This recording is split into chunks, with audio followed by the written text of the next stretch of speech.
Perlu nggak sih pilih-pilih kerjaan karena termakan gengsi? Yuk, mari kita bahas sambil makan soto Betawi.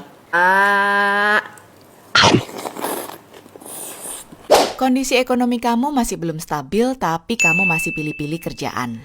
Nggak mau kerja kasaran dan rendahan, padahal gaji lumayan tinggi. Malah milih kerjaan gedongan walaupun gaji kecil.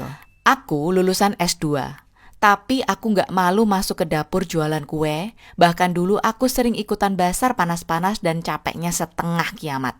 Aku juga nggak malu mulai usaha kecil-kecilan yang nggak perlu modal gede untuk menunjukkan bahwa aku berada dan bergelar sarjana. Ngapain mesti malu? Kan usaha yang dilakukan berpenghasilan bagus dan tidak merugikan orang lain. Selain itu, banyak justru pengalaman yang aku dapatkan dengan kerja dari bawah.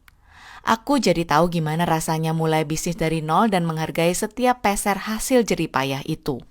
Tapi banyak juga loh orang-orang di sekitarku yang memilih untuk tidak bekerja karena gengsi.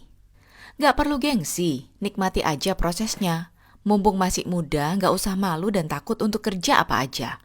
Jadi pas nanti tua dan sukses, nggak malu-maluin. Gimana menurut kamu?